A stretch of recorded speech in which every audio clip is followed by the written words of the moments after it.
Good morning, peeps. Welcome to another vlog. It's week 4. It's Thursday. It's been a hectic week. We had a snowstorm this week. Doing a lot of studying right now. Let's get to school and I'll tell you a lot more about what's going on.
So peeps, I'm heading out of school right now. It's around 9:30. I ended up studying the whole evening. We were doing commercial hot water tanks, commercial systems, heat exchangers, all that sort of jazz, stuff that I'm not really familiar with, so it's taken me a while to actually get it lodged into my mind. I still gotta go home and I still gotta do more because there's way more to be done. I still have to do oil interceptors and a bunch of other stuff. I'll take you home and I'll show you guys what I'm up to.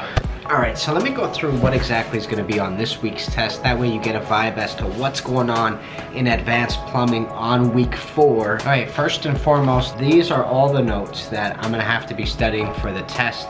We are learning about water conditioning this week, which is water softening and the other forms of water conditioning. We're learning about water separation, how far the water service line and the sanitary drainage needs to be from each other. We're learning about linear expansion, the expansion and contraction of pipes that occurs, and the differences in coefficient of expansion, which means that certain materials will expand more, some materials will expand less. So for example, plastic pipes tend to expand much more than a cast iron pipe throughout its time. We're learning about hot water recirculation, which is what I was telling you before, the wear and tear it has on things. Then we're learning about commercial hot water. So how do we hook up water tanks inside buildings so that we make sure that it distributes enough water, but also that it distributes equally within the system, because you'll notice that certain pipes will deteriorate faster if the system is unbalanced. Then we have a ton of diagrams. We have to know about hot water tanks and their internal workings. We also need to know about heat exchangers. And then on top of that, we have to go into the code book and relearn oil interceptors and also cleanouts. Those are the 2 review sections that we're going to have on this test right now. So as of right now, I've studied for 4 days in a row. I've got probably around 85 to 95% of this down packed, but I gotta now spend more time to do the additional 10 to 20%, 10 to 15% that I'm missing, and then I gotta go ahead, jump into the book and start reviewing the things that we were learning last year. So the game plan for right now, I'm gonna sit down, go through everything, and then jump into the book, and hopefully within a decent time frame. That way I can get some sleep and be fresh for the morning, which I have a feeling I won't be too fresh tomorrow. But what can you do? Let's do it.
Alrighty, Pete. So just like in the last videos, what I want to do is go over the final test that we had this week. That way you can figure out what exactly we were learning, how hard the tests were, and what sort of things you can expect if you go to plumbing school. So first and foremost, the result that I got was 86 out of 111. The final mark, which was 113, was changed. It was bumped down actually by 2 marks for some specific reason. I think there was something on this test that we didn't actually cover in class, which was a couple of questions, so the teacher opted to take 2 marks off of everybody's test. But it was exactly as I was telling you earlier in this video. We did do a lot on hot water storage tanks. First couple of questions were describe 2 specific types of hot water storage tanks. Got this question wrong actually. I wrote hot water storage tank with indirect heater and a hot water storage tank with heat exchanger. That was incorrect. It was either single large or multiple small. Inside a building, if you have a hot water storage tank, you will either have one massive one or you'll have a bunch of really small ones. Good to know, right? In order for an indirect heater burner to fire, the flow of water through the boiler is verified by a device known as a flow switch, which is something I got correct. An indirect heater requires a pressure relief valve. A storage tank requires a temperature and pressure relief valve. Hard water contains what kind of ions? They are calcium and magnesium. 2 methods of expressing hardness in water is grains per gallon and parts per million. So like I was telling you guys earlier, we did talk about water softening, and we also talked about types of water conditioners, etc. So the sequence of water softener operation through the entire process is a normal flow, then it goes to backwash cycle, then it goes to regeneration cycle, then it goes to a quick rinse cycle. So if you guys have never dealt with a water softening system, essentially every so many days what will happen is the system will discharge all the water that's in it. It'll get rid of it, and then it'll start filling the system back up with water, and then doing the entire process over again, which is exchanging the calcium and magnesium ion with the sodium ion, which is why softened water should not be supplied to outside hose beeps, because if you do that, anything that you spray down with that hose beep that is a plant is essentially going to die. There's so much sodium inside that water, it essentially kills plant life. Name 4 types of water conditioners. You have an ozonator, reverse osmosis, distillation, iron filter. There's a long list of actually different water conditioners. This is just a very small section of that list. Then we started talking about oil interceptors. The interesting part about oil interceptors is that you can't connect them to any existing vents because you have the smell of oil. And if you were to connect to existing vents, any of those vents have any sort of connection, any joint that isn't fully bonded, you're gonna start having the smell of oil within the building. So it's something that you really gotta be worried about. So that's why oil interceptors have their own 2 fume vents that go up through the roof all by themselves, not connecting to any other vent within the system. We also talked about water service pipe and the distance it needs to be from the sanitary building drain or any sort of sanitary drain. So when the 2 pipes are below grade, if there's any compromise in the water service and the sanitary drainage, you don't want any cross connection to occur. You have a couple of rules making sure that if they are in the same pit, your water service line has to be on a shelf to one side away from the sanitary building drain above it. Then we did some stuff on cleanouts, which was another review section that we had this week. A cleanout must be installed immediately downstream of an interceptor. A wall hung urinal must have a cleanout to clean the vertical drain, which must extend above the flood level rim of the fixture. So you need to be able to snake the vertical section of the drain when you have a urinal, because that tends to get clogged up quite a bit with calcium. So it's some nasty work, but it's an important rule.